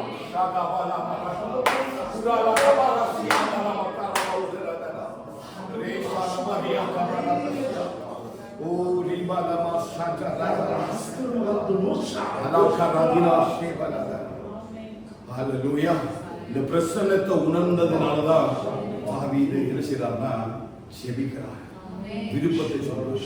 அப்ப இந்த பிரசன்னத்தை உணர்ந்தவனுக்கு மட்டும்தான் இந்த பிரசன்னத்துக்குள்ள இருக்கிற தெய்வீக பாதுகாப்பு தெரியும், தெய்வீக மகிமை தெரியும். அதான் சொல்றேன், உங்களுடைய சமூகத்துல இன்பமும் உங்க வலது பாசத்துல நித்திய மகிழ்ச்சியும். அப்ப சமூகத்துல அதை பெற்றுக்கொண்டா மட்டும்தான் அந்த சமூகத்தை குறிச்சு தெரியும். ஹல்லேலூயா. இதை வேற யாரும் வேதத்துல எழுதல, இதை குறிச்சு வேற யாரும் அதிகமா பேசல. யாரு பேசினான்னு கேட்டீங்கன்னா தாவீது பேசினாரு. ஏன்னா அவருடைய விண்ணப்பம் என்னச்சுன்னா, நான் எக்காலமும் கர்த்தரை ஸ்தோத்திரிப்பேன், என் துதி எப்பொழுது அவர் வாயில் இருக்கும், நான் அவருடைய சமூகத்தில் வந்து அவருக்காக ஆயத்தமாகி காத்திருப்பேன். அந்த அளவுக்கு தேவ பிரசன்னத்தை வாஞ்சித்தார். அவருக்கு வெளிப்பாட சொல்றேன், தெய்வீக பாதுகாப்பு உங்களுக்கு வேணும் அப்படின்னா, ஒரு தெய்வீக பாதுகாப்பு வளையத்துக்குள்ள நீங்களும் குடும்பமும் கடைசி நாட்களை பாதுகாக்கப்பட வேண்டும் அப்படின்னா, ஆவியானவர் சபைக்கு சொல்றாரு, தேவ பிரசன்னத்துக்கு உள்ள மூழ்கி குடும்பமா தேவ பிரசன்னத்துக்கு உள்ள வந்துருங்க. தீங்கான நாள் மறுபடியும் தேசத்தை சூறையாட மறுபடியும் சில தீங்குகள் தேசத்துக்குள்ள விதைக்கப்படும் பொழுது கர்த்தர் நம்மை நம்முடைய குடும்பத்தை பாதுகாப்பதற்கு ஒரே ஒரு பாதுகாப்பு என்னன்னு கேட்டீங்கன்னா பரிசுத்த பிரசன்னம். பரிசுத்த பிரசன்னம். நான் எங்க போனாலும், நான் பூமியின் பாதாளங்களில் போய் படுக்கை போட்டாலும் அங்கேயும் வந்து எங்க போனாலும் கர்த்தர் என்னை மட்டும்தான் பாதுகாக்க முடியும். வேற ஒரு பாதுகாப்பு இந்த பூமியில இல்லை. குடும்பத்துக்கு உன்னே மட்டும் நீங்க சொல்லுங்க, குடும்பத்துக்கு மிகப்பெரிய பாதுகாப்பு என்னன்னு கேட்டீங்கன்னா தேவ பிரசன்னம். ஹல்லேலூயா. இக்கட்டு வரும்போது, நெருக்கம் வரும்போது, பாடு வரும்போது குடும்பமா போய் அவருடைய பிரசன்னத்துக்குள்ள மறைந்து கொள்ளுவேன். அவருடைய பிரசன்னத்துக்குள்ள மறைந்து கொள்ளுவேன். அவருடைய பிரசன்னத்துக்குள்ள என்ன இருக்குது அப்படின்னு நான் உங்களுக்கு சொல்ல போறேன். ஒரு பெரிய ஒரு வெளிப்பாடு உங்களுக்கு சொல்றேன். நம்ம பிரசன்னம் சொல்றேன் இல்லையா, இது வெறும் வார்த்தை அல்ல. இந்த பிரசன்னத்துக்குள்ள மகா மேன்மையான சத்தங்கள் கேட்கப்படுகிறது. என்னோட சேர்த்து திருப்பதி யாத்திராகமம் 19ஆம் அதிகாரம் அதனுடைய 14வது வசனம். தேவ பிரசன்னத்துக்குள்ள என்ன மறைந்திருக்கிறதுன்னு பாத்தீங்கன்னா, ஏன் அந்த அளவுக்கு தேவ பிரசன்னம்னா யாத்திராகமம் 19ஆவது அதிகாரம் 14வது வசனம். எல்லாரும் எடுத்தீங்களா? 3ஆம் நாள் விடிய காலத்தில் இடி முழக்கங்களும் மின்னல்களும் மலையின் மேல் கார்மேகமும் மகா பலத்த எக்கால சத்தமும் உண்டாயிற்று. 18ஆம் வசனம். கர்த்தர் சீனாய் மலையின் மேல் அக்கினியில் இறங்கினபடியால் அது முழுவதும் புகைக்காடாய் இருந்தது. அந்த புகை சூளையின் புகையை போல எழும்பிற்று. மலை முழுவதும் மிகவும் அதிர்ந்தது. எக்கால சத்தம் வர வர மிகவும் பல. தேவன் சீனாய் மலையில எப்படி இறங்கினார்? தம்முடைய பிரசன்னத்தினால அவர் அங்கே இறங்கினார். ஒண்ணு புரிஞ்சுக்கணும், தேவனுடைய பிரசன்னம் என்று சொல்லும் பொழுது வெறும் வார்த்தை அல்ல. தேவனுடைய பிரசன்னத்துக்குள்ள மிகப்பெரிய ஒரு வல்லமை மறைந்திருக்கிறது. மாலயத்துல பிரசன்னத்தை வாஞ்சிக்கிறோம், பிரசன்னத்தை நாடுகிறோம், பிரசன்னத்தை மகிழ்ந்து கழிக்கிறோம் என்று சொல்றோம் இல்லையா, அந்த பிரசன்னத்துக்கு உள்ள என்ன இருக்குதுன்னு கேட்டீங்கன்னா இடி முழக்கங்கள் இருக்கிறது, மின்னல்கள் இருக்கிறது. நீ கொடுக்கப்பட்ட வார்த்தை பாருங்க, இடி முழக்கங்களும் மின்னல்களும் கார்மேகமும் மகா பலத்த எக்கால சத்தமும் உண்டாயிற்று. 18வது வசனம். கர்த்தர் சீனாய் மலையின் மேல் அக்கினியில் இறங்கினபடியால் அது முழுவதும் புகைக்காடாக இருந்தது. அந்த புகை சூளையின் புகையை போல எழும்பிற்று. மலை முழுவதும் மிகவும் எக்கால சத்தம் வர வர மிகவும் பலத்தது. 20-21 வாசித்தீங்க அப்படின்னா ஆண்டவர் மோசேட்ட சொல்றாரு, இங்க ஒரு எல்கையை குறிச்சு வை, ஒருத்தர் கூட அந்த எல்கையை தாண்டி உள்ள வரவே கூடாது. இதான் வார்த்தை. ஒரு எல்க ஒரு பிரசன்னத்துக்குள்ள நம்ம உள்ள போகும் பொழுது ஒரு எல்க குறிக்கப்படுது. இப்போ மோசேக்கு இந்த சத்தம் ஒண்ணுமே செய்யல, ஆனா கேட்டுக்கொண்டிருக்கிற ஜனங்களுக்கு என்ன வந்தது? ஒரு பயம் வந்தது. அப்ப தேவ பிரசன்னத்துக்குள்ள உண்மையா இருக்கிறவனுக்கு என்ன செய்யாது? அந்த சத்தம் நமக்கு பயத்தை உண்டு பண்ணாது. ஆனா சுற்றிலும் இருக்கிறவங்களுக்கு தான் என்ன வரும்? பயம் வரும். அவங்க சொல்றாங்க, பயந்து அவங்க ஒதுங்கிறது மாத்திரமல்ல, ஆண்டவரே ஓன் பண்றாரு, ஒருத்தரும் இந்த எல்லையை தாண்டி உள்ள வரக்கூடாது. இதுதான் தேவ பிரசன்னம் நம்மை சுற்றி கொடுக்கிற பாதுகாப்பு. இதுல இருக்கும் இடி முழக்கம், மின்னல், கார்மேகம், அக்கினியினால இறங்குறது தான் என்னது? தேவ பிரசன்னம். பெந்தேகோஸ்தே நாள் வந்தது போது பெரும் முழக்கம் உண்டாகத்தக்க ஒரு பெரிய காற்று வந்தது. தேவன் தம்முடைய பிரசன்னத்தை நிரப்புகிற நேரத்துல இவ்வளவு சத்தங்களும் மின்னல்களும் எங்க இருக்குது? தேவ பிரசன்னத்துக்கு. இதை உணர்ந்தவனால மட்டும்தான் சொல்ல முடியும், சதா காலமும் உங்களுடைய கூடாரத்தில் இருப்பேன். ஏன் அப்படின்னா, உங்களுடைய கூடாரத்தில் எனக்கு தெரியும், உங்க பிரசன்னத்தினால உங்க கூடாரத்தை நிரப்பி இருக்கிறீங்க. இந்த கூடாரத்துக்குள்ள என்ன இருக்குதுன்னா இடி முழக்கம், மின்னல், கார்மேகம், அக்கினி, சத்தம். தேவன் அப்படியே இருக்கிறாரு. அது மாத்திரம் கிடையாது. உபாகம புஸ்தகம் 33ஆவது அதிகாரம் 2வது வசனத்தை வாசிங்க. இன்னும் அதுக்குள்ள வேற ஒரு காரியம் இருக்குது. உபாகமம் 33ஆவது அதிகாரம் 2வது வசனம் வாசிங்க. கர்த்தர் சீனாயிலிருந்து எழுந்தருளி சேயீரிலிருந்து உதயமானார். பிரகாசித்து எப்படி அந்த மகிமைக்குள்ள என்ன இருந்துச்சு? 10,000 அப்ப அந்த பிரசன்னம் மலையில இறங்கக்கூடிய நேரம் அவரு கூட ஒரு சேனை இருந்தது. எந்த சேனை? பரிசுத்தவான்கள் என்கிற சேனை. 10,000 பேர் எத்தனை பேரு? அப்ப தேவன் தம்முடைய பிரசன்னத்தை நிரப்பும் பொழுது தேவன் யாரெல்லாம் கூட்டியோடா பாருங்க, அவங்க ஒரு பெரிய ஒரு வல்லமையும் மகிமையோடு கூட அவர் அங்கே பிரசன்னமாகிறார். என்ன பிரசனம் கேட்டீங்கன்னா, அவர் தம்முடைய முழு பிரசன்னத்தை சபைக்குள்ள ஊற்றும் பொழுது அது இவ்வளவு பிரசன்னத்தினால, அதனாலதான் அவர் ஆராதிக்கிறவங்க அந்த பிரசன்னத்தை உணர்ந்து ஆராதிக்கும் போது எல்லா கைகளை தட்டி அவங்க ஆவியில பலப்பட்டு கர்த்தருடைய ஆவியின் வல்லமைக்க உள்ள அவங்க மறைக்கப்படும் போது அந்த சத்தம் போடுறவங்களுக்கு அது சத்தமா தெரியாது. அந்த பிரசனத்தினால என்னை மூடிக்கொள்ளுங்க. அந்த ஒரு தெய்வீக பிரசனம் என்னை சூழ்ந்து இதை விசுவாசிக்கிறீங்க. உடைய கண்களை மூடி வலது கருத்தை தள்ள வைங்க.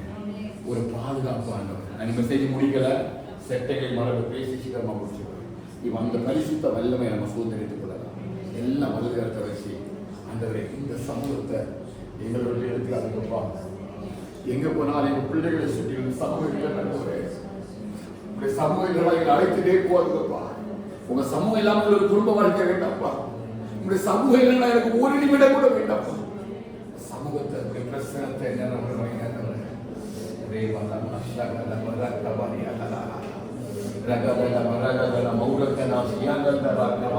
நீங்க ஜெபிக்கணும். தங்கச்சி புஸ்தகம் ஜெபிக்கணும். It's everyone's place. You should open your mouth and you pray to God. Let the presence of God overcome to you. Let the presence of God overcome to you. Let the presence of God overcome you. To bring peace and joy and kindness to your life. Rekabala, Shandala, Ragadala. The presence of God can lift your life. The presence of God can increase your life.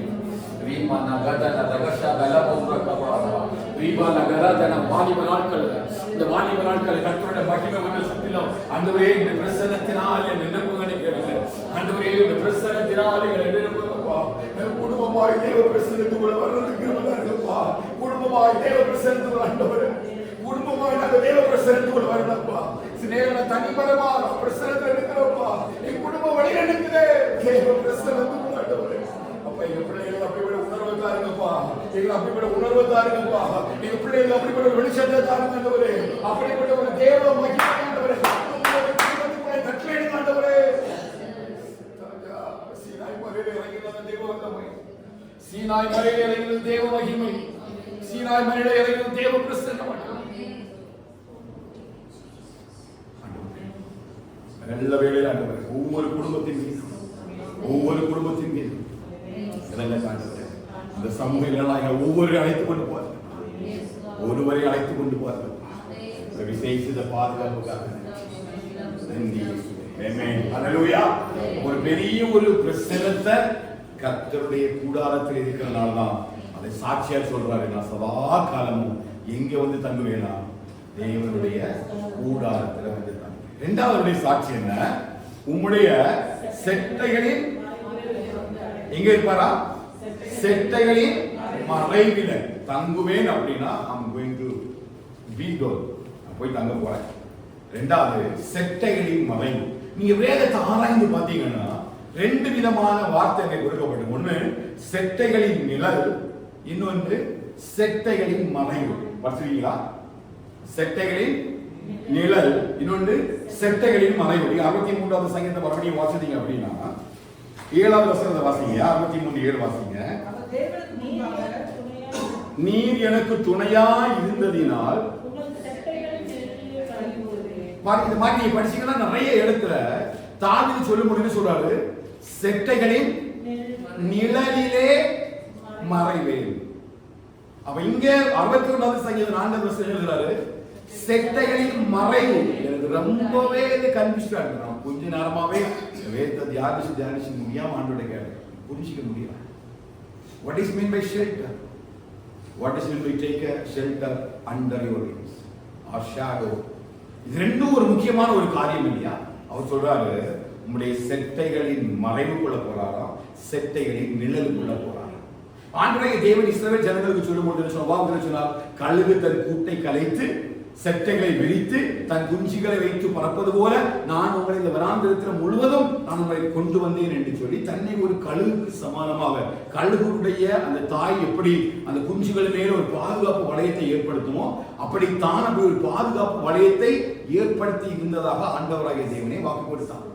அப்ப செட்டைகளின் நிழலுக்கும் செட்டைகளின் மறைவுக்கும் நிறைய வித்தியாசம் இருக்கிறதா ரொம்ப புரிந்து கொள்வதற்கு அதிக நேரம் ஆச்சு. இப்ப செட்டைகளின் நிழல் என்று சொல்லும் பொழுது கோழி என்ன செய்யும்? ஒரு ஆபத்து வரும் பொழுது, ஒரு தாய் பறவை ஒரு ஆபத்து வரும் பொழுது என்ன பண்ணும்? அந்த செட்டைகளை விரித்து சில பறவை என்ன செய்யும்? இப்படியே நிழல்ல பாதுகாத்து வரும். இப்படியே கூட்டிகிட்டே நடக்கும். பார்த்துருக்கீங்களா? எதுவுமே கோழி பார்த்துருக்கீங்க? கோழி பார்த்தவங்க ஆமென் சொல்லுங்க. ஹல்லேலூயா. கோழி என்ன பண்ணும்? செட்டைகளை விரிச்சு இப்படியே கூட்டிட்டு பாதுகாத்துட்டே வரும். ஆனா சிலதை கவனிச்சீங்கன்னா அப்படி உள்ள மறைச்சு வச்சுக்கணும். புரியுதா? ரெண்டு விதமாக தாய்க்கோழிகள் கிரியேச்சரை நீங்க பார்க்க முடியும். நீங்க பார்த்துருந்தீங்கன்னா கூர்ந்து கவனித்தீங்கன்னா தெரியும். சிலது அது வெளியே விடும்பொழுது அப்படியே சிறகுகளை விரித்து அந்த நிழலிலே அந்த தாய் பறவை நடக்கும் பொழுது என்ன பண்ணும்? இந்த குஞ்சு கோழி என்ன பண்ணும்? கூடவே போகும். ஆனா சிலது அப்படி கிடையாது. என்ன பண்ணும்? அந்த கோழி ஆபத்து வரும்பொழுது செட்டைகளுக்குள்ள மறைக்கும். ரெண்டு காரியத்தையும் ஊமையாக இணைக்கிறார். என்னன்னா செட்டைகளின் நிழல் இருக்குது, செட்டைகளுடைய மறைவு இருக்குது. அவர் எங்க இருப்பதற்கு விரும்புகிறார் அப்படின்னா செட்டைகளின் மறைவுக்குள்ள இருக்கும்படி விரும்புகிறார். இந்த செட்டைகளுடைய மறைவு எதை குறிப்பிடுதுன்னா இளைப்பாறுகிற ஒரு வாழ்க்கையை குறிப்பிடுது. என்ன வாழ்க்கையை குறிக்கிறது?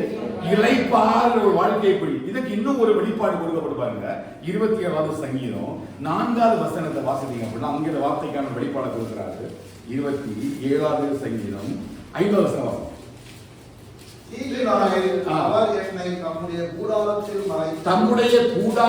மறைத்து என்னை தமது கூடாரம் மறைவிலே. அப்போ இந்த செட்டைகள் அங்க கொடுக்கிறதுக்கு விளக்கம் எது தெரியுமா? அவருடைய கூடாரத்தினுடைய மறைவு. தேவன் எங்க வாசம் பண்றார்?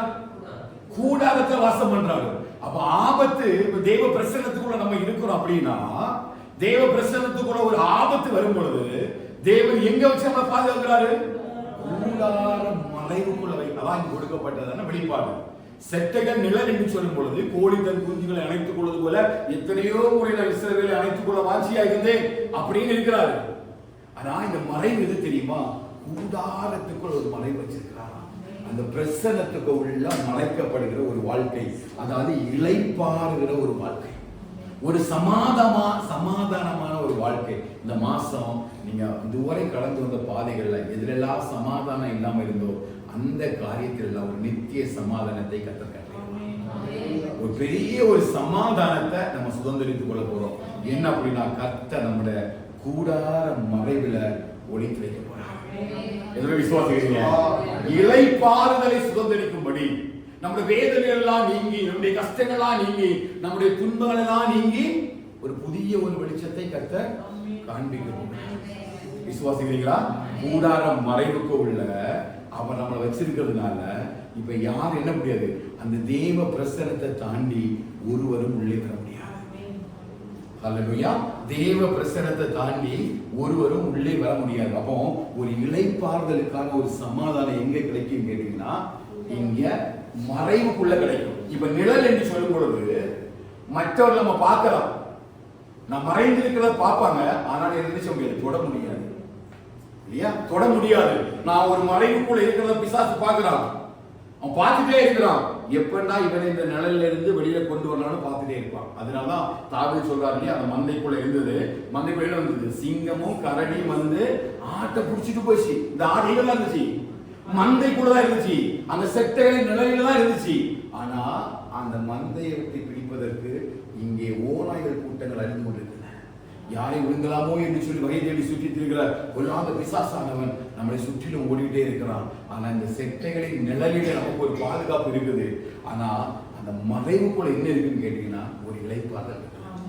இப்ப நான் சிங்கத்தை பற்றியும் கரடியை பற்றி என்ன பண்ண வேண்டாம், கவலைப்பட வேண்டாம். வெளியில பார்க்கும்போது இதுதான் தெரியும், தேவனுடைய பிரசன்னம் தான் தெரியும், தேவனுடைய மறைவு தான் தெரியும்.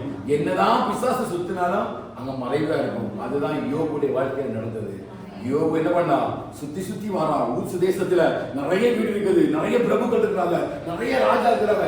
எல்லாருமே வீட்டுக்குள்ள என்ன பண்றான், ஜாலியா போறான், ஹாயா பறந்து போறான், சந்தோஷமா போறான். அவன் ஃப்ரெண்டு வீட்டுல போயிட்டு பேக் வீட்டுல வந்துடுறான். ஆனா ஒரு வீட்டை மட்டும் என்ன பண்ண முடியல, வீடு இருக்குது, மற்றவங்க மாதிரி தான் காம்பவுண்ட் இருக்குது, எல்லா விதமான பாதுகாப்பும் மற்றவங்க மாதிரி தான் இருக்குது. ஆனா எல்லா வீட்டுக்குள்ள எளிதாக நுழைந்து விட முடியுது. தேவ கூடார மறைவில ஒருத்தர் இருக்கிறான். யாருன்னா கர்த்தருக்கு பயந்து பொல்லாப்பு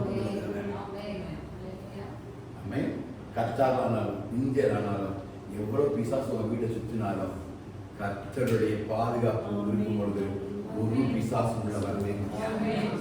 அல்லேலூயா. இப்ப பாதுகாப்பு யாருடைய கருத்துல இருக்குது? யாரு செக்யூரிட்டி போட்டிருக்காரு? கர்த்தர் போட்டிருக்காரு. நம்மள்ட்ட வந்தா கூட பெர்மிஷன் கொடுத்துருவோம். எப்படி கொடுப்போம்? இதெல்லாம் காட்டி இதெல்லாம் தாரேன், வெளியே வந்துருன்னா நம்ம வந்துருவோம். ஆனா இப்ப யார் லாக் பண்ணிக்கான்னு கேட்டீங்கன்னா கர்த்தர். அதனால நோவா கூட்டி கீழே ஏற்றிட்டு போறா. கர்த்தர் எடுத்தாரு. ஏன்? நோவா மற்ற ஜனங்கள் அழும்போது மொத்தமா துறவா. அவன் நோவா படைக்க மாட்டான், மொத்தமா போயிடும். தெய்வ திட்டம் நிறைவேறாம போயிடும். அதனாலதான் கர்த்தர் எப்பொழுது நம்மை அவருடைய கூடாரம் மறைகிறார். யாரு கூட மறையில? அவருடைய கூடாரம் மறை. ஏன்னா தேவன் அடைத்ததை ஒருத்தரும் திறக்க முடியாது இல்லையா? அவர் திறந்ததை ஒருவனும் கூட்ட முடியாது. திறப்போர் யாருடைய கையில் இருக்குது? கர்த்தருடைய கரத்தில் இருக்குது. கர்த்தர் அப்படிப்பட்ட ஒரு பெரிய பாதுகாப்பை கர்த்தர் ஒரு குடும்பத்தில் வைப்பாங்க. இந்த ரெண்டு எங்க இருக்குன்னு கேட்டீங்கன்னா, எங்க இருக்கு? தேவனுடைய கூடாரத்துல பிரசன்னத்தின் மறைவில் இருக்கு. அப்ப நீங்க அதிகமா என்ன வாஞ்சிக்கணும்னா தேவ பிரசன்னத்தை வாஞ்சிக்கணும். நீங்க தேவ பிரசன்னத்தை வாஞ்சிக்கணும்னா என்ன பண்ணணும்? தேவ சமூகத்துல உட்காரணும். தேவ சமூகத்துல உட்கார்ந்தா மட்டும் போதாது, தேவன் உங்களுக்குள்ளே வாசம் பண்ணும்படி உங்களுடைய சரீரம் தேவனுடைய ஆலயமாக மாறணும். மொத்தமே இதுதான் வருது. எங்கதான் அவர் மகிமையை வழிபடுறாரு? தேவனுடைய ஆலயத்தில், கூடாரத்துல. அன்றைக்கு கூடாரத்தை தேடி தாவீது போனா, இன்றைக்கு நாமே கூடாரமாக மாறும்படி கர்த்தர் நம்முடைய கரங்களில வேதத்தின் மகத்துவங்களை தந்திருக்கிறார். இப்ப கூடாரத்தை தேடி நீ போக வேண்டாம், உன் கூடாரத்தை தேடி தேவனே வருவார்.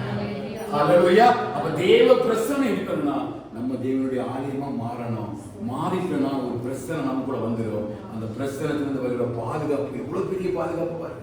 தேவனுடைய பிரசனத்துல எவ்வளவுலாம் இருக்கு பாருங்க. தேவனுடைய பிரசனத்துல மேகம் இருக்குது, மின்னல் இருக்குது, இடி முழக்கம் இருக்குது, கார்மேகம் இருக்குது, பரிசுத்த அக்கினி இருக்குது, பரிசுத்தவான்கள் இருக்கிறாங்க, தூதர்கள் இருக்கிறாங்க, சேனைகள் இருக்கிறாங்க.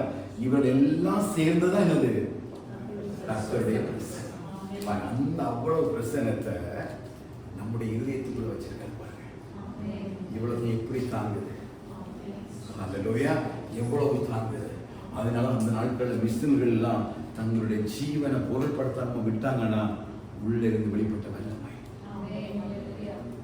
சீஷரெல்லாம் தங்களை முழுசா ஒப்பு கொடுத்தாங்க. வாழால் அளக்குண்டார்கள், கொல்லப்பட்டார்கள், வெட்டு விட்டார்கள், அக்கினிக்கு இரையாவார்கள். எல்லாம் எப்படின்னா தங்களுடைய பலத்தில் அல்ல, ஒரு பிரசனம் அவங்களே வைக்கிறது. அந்த பிரசனத்தை தான் பவுல் சொல்ல முடியாது. அந்த அன்பு, கிறிஸ்துவின் அன்பு எங்களை என்ன செய்யுது? ஒவ்வொரு நாளும் நினைக்கியே வராது. அந்த பிரசனம் உங்களுக்கு இருந்து எரிச்சு வச்சிருங்க. உலகத்துல எந்த விதமான சூழ்நிலை மத்தியிலும் கர்த்தர் பெரிய பரிசுத்த பாதுகாப்பை உங்களுக்கு கொடுக்க. அன்றைக்கு தாவீதுக்கு வந்து தேவனுடைய கூடாரம் இருந்தது. இன்றைக்கு நமக்குள்ளேயே அந்த கூடாரம் நாம் மாறணும். அவன் சொல்ல நான் மாறுவேன், நான் வந்து அடைக்கல போவேன், நான் உங்களுடைய சமூகத்தில் இருப்பேன், நான் காத்திருப்பேன். அப்படில்ல, கர்த்தர் நமக்காக காத்திருக்கிறார். ஒருவரின் சத்தத்தை கேட்டு கதவை நான் உள்ள போய் என் பிரசனத்தினால் அந்த பிரசனம் நமக்குள்ள இறங்கும் பொழுது ஒருவரால் நம்மளை தொடவே முடியாது. எத்தீங்கு நம்மை அணுகாம இதுவரை பாதுகாத்த தேவன் நிச்சயமாய் கர்த்தர் நம்மை பாதுகாப்பார். அப்படி வேத புத்தகத்தில் திரும்ப தேவ சமூகம் ஒரு நிமிடம் சொல்லி இந்த வார்த்தைகளை சொல்லி ஒப்பு கொடுத்து தேவனை பந்திக்கிறீராக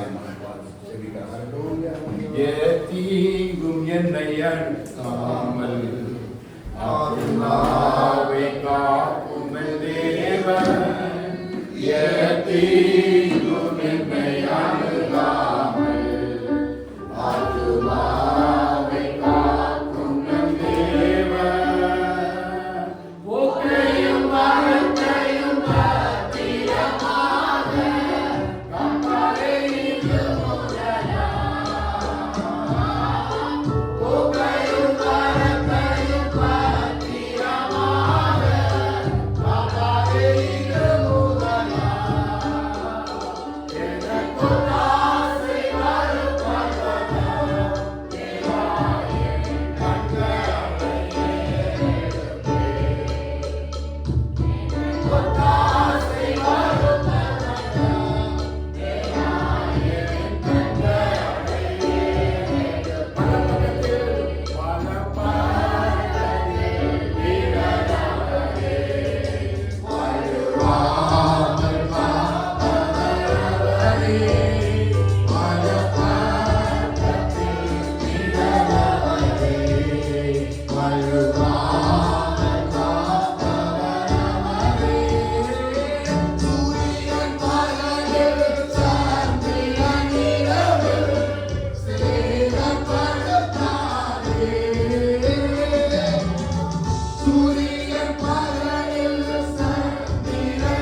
கிருபை உள்ள தேவனே, உம்முடைய பரிசுத்த சமூகத்தில் ஆண்டவரே, ஒரு பெரிய பரிசுத்த பாதுகாப்பு வளையத்தை இந்த சபைக்கு ஏற்படுத்துவேன்னு சொன்னீங்க. ஆண்டவரே, நீங்க சொன்ன வார்த்தைகளை சொல்லி பிள்ளைகளை ஆசிரியக்கிறேன்.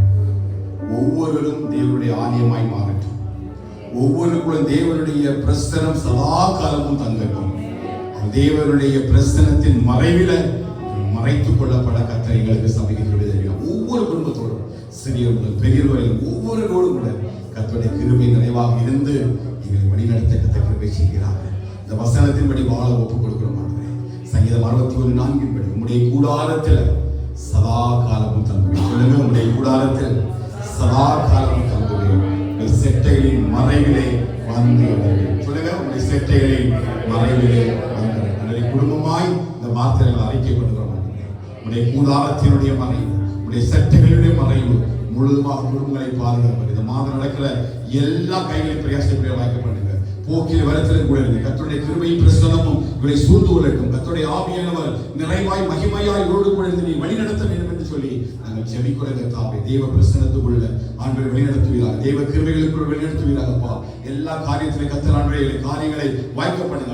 இந்த மாதங்களை பிரயாணப்படுறவங்க, இந்த மாதங்களை செய்கிற எல்லா ஊழியங்கள், கர்த்தருடைய கரத்துடைய கிரியைகள் எல்லாம் அனைவருக்குள்ள சமாதானமும் சந்தோஷமாய் வெளிப்பட கர்த்தரை கிருபை செய்ய வேண்டும் என்று சொல்லி ஜெபிக்கிறோம். தாவே, தேவனுடைய ஆளுகை, தேவனுடைய பிரசன்னம், தேவனுடைய சமாதானம் நிறைவாக எங்களுடைய கூட எங்களை வழிநடத்த கர்த்தர் கிருபை செய்கிறார். உன்னதமான மறைவுக்குள்ள முழுமையாக மறைத்துக் கொள்ளுங்கள். துதியும் கனமும் மகிமை எல்லாம் செலுத்துவோம். இயேசுவின் நாமத்தில் ஜெபிக்கிறோம் எங்கள் ஜீவனுடைய நல்ல பிதாவே. ஆமென், ஆமென், ஆமென். அப்படியே கர்த்தருடைய பந்திக்கு ஆயத்தமான 3வது வாரங்கள் the kids you can go and sit back side on the chair. You should not go out, you should not make any noise. Please be careful to come sit back side. Hallelujah, Jesus, hallelujah. என் மீறுதல்களுக்காய் இயேசு காயப்பட்டார், என் அக்கிரமங்களுக்காய் இயேசு கொடுக்கப்பட்டார். என் மீறுதல்களுக்காய் இயேசு காயப்பட்டார், என் அக்கிரமங்களுக்காய் இயேசு கொடுக்கப்பட்டார்.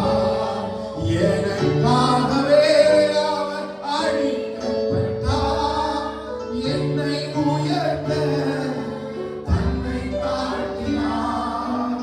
எனக்காகவே அவர் அடிக்கப்பட்டார், என்னை உயர்த்த தன்னை தாழ்த்தினார். என்னை உயர்த்த தன்னை தாழ்த்தினார். இயேசு கிறிஸ்துவின் அன்பு என்றும் மாறாது. இயேசு கிறிஸ்துவின் மாறா கிருபை என்றும் நிலையானது. இயேசு கிறிஸ்துவின் மாறா கிருபை என்றும் நிலையானது. பரிசுத்தவான்களே, பரிசுத்த பத்தியை சொல்லி எங்களை ஒப்புக்கொடுக்கிறோம். உடைய கிருபைகளை சூழ்ந்து கொள்ளட்டும், உடைய தயவுகளை சூழ்ந்து கொள்ளட்டும். அப்படி தேவ சமூகங்களை தாழ்த்தி பரிசுத்த பந்தியை சொல்லி கர்த்தர் நம்மை ஆயத்தம் பண்ணியிருக்கிறார். பரிசுத்த பந்தியை கர்த்தர் நம்மை ஆயத்தம் பண்ணியிருக்கிறார். ஒரு நிமிஷம் தேவ சமூகங்களை தாழ்த்தி ஒப்பு கொடுத்து தேவ சமூகத்தில் நம்மை ஆராய்ந்து பார்க்கலாம்.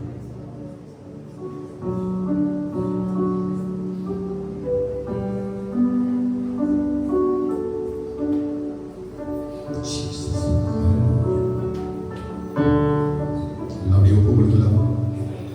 கர்த்தருடைய சமூகத்தில் ஆவியானவரே, we bless your name, Father God. Thank you for the love you have shown on the cross. We glorify your name. வேதபோகிய வாசிகளே, நான் உங்கள் ஒப்புவித்ததை கர்த்தரிடம் பெற்றுக்கொண்டேன். என்னவெனில் கர்த்தராகிய இயேசு தாம் காட்டிக் கொடுக்கப்பட்ட அன்று ராத்திரியில் அப்பத்தை எடுத்து ஸ்தோத்திரம் பண்ணி அதை பெற்று நீங்கள் வாங்கி செய்யுங்கள், உங்களுக்காக பெற்கப்படுகிறது என்று செய்யப்படுகிறது. என்னை நினைவு கூறும்படி இதை செய்யுங்கள் என்று போஜனம் பண்ணிய பின்பு அவர் அந்தபடியே பாத்திரத்தை எடுத்து, பாத்திரம் என் இரத்தத்தினால் ஆகிய புதிய உடன்படிக்கை இருக்கிறது, நீங்கள் இதை வாங்கும் போதெல்லாம் என்னை நினைவு கூறும்படி செய்யுங்கள்.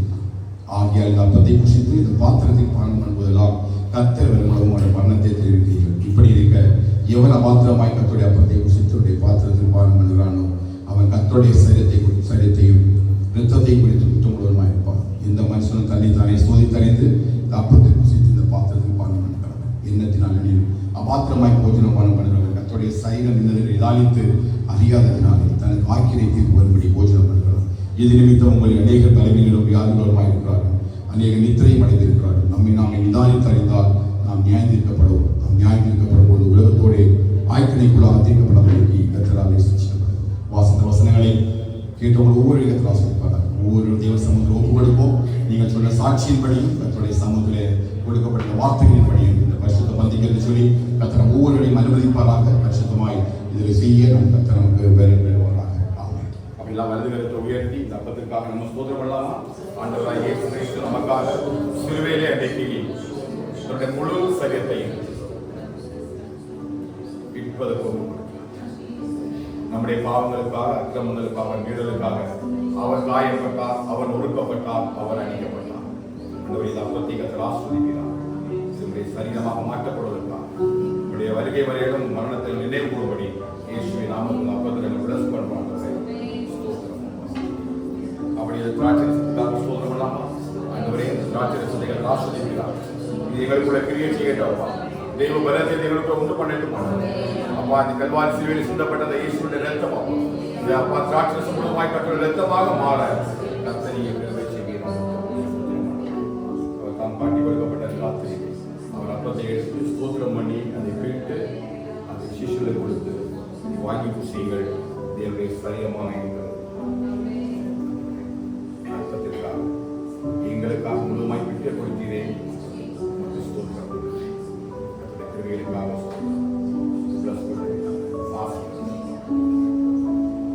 அந்தபடியே பாத்திரத்தை எடுத்து இந்த பாத்திரம் என் ரத்தத்தினாலாகிய புதிய உடன்படிக்கை இதை பானம் பண்ணும் பொழுதெல்லாம் என்னை நினைவு கூறும்படி இதை செய்கிறேன்.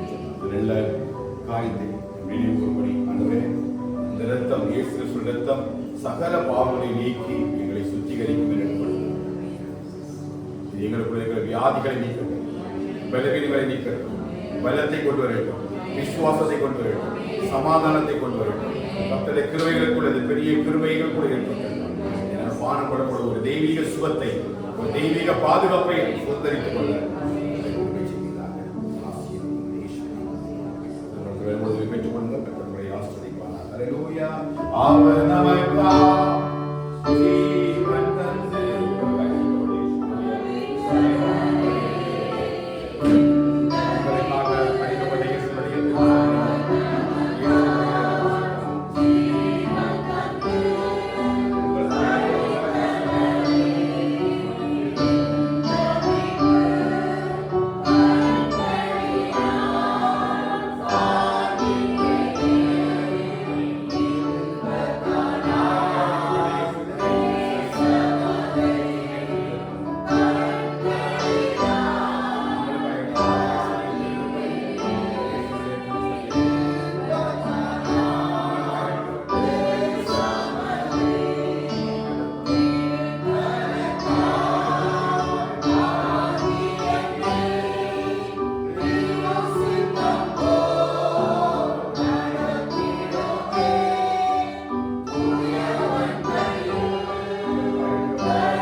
அடிக்கப்பட்ட நல்ல சரீரத்திற்காக ஸ்தோத்திரம். நாங்கள் பலனடையும்படி, நாங்கள் நித்திய ஜீவனை சுதந்திரித்துக் கொள்ளும்படி, தேவன் பரிசுத்த வாசஸ்தலத்தில் இருக்கும்படி, ஒளியிலுள்ள தூதர்களுடைய பங்கடையும்படி எங்களை தகுதியுள்ள ஆக்கினீரே. வெளியேறம் பெற்ற சரீரத்திற்காக ஸ்தோத்திரம். ஆசீர்வதிப்பீராக. பலனடைகிறது சேர்ந்து புசிக்கலாம்.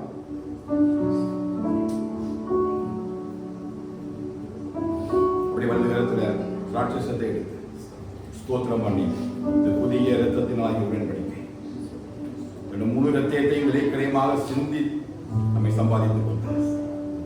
விசுவாசத்தை கொண்டு கிருபையால் ரட்சிக்கப்பட்டோம். இது நம்மளால் உண்டானதல்ல, தேவனுடைய ஈவுக்கு அடையாளமாக அந்த இரத்தத்தை முழு இரத்தத்தையும் விலைக்கிரயமாக செலுத்தினார்.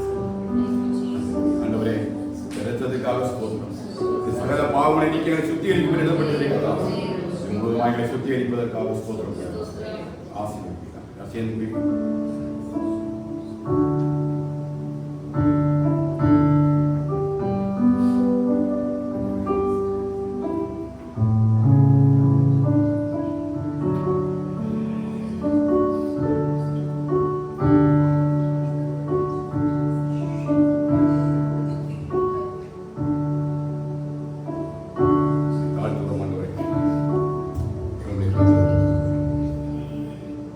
பரிசுத்த பந்திக்காக நன்றி,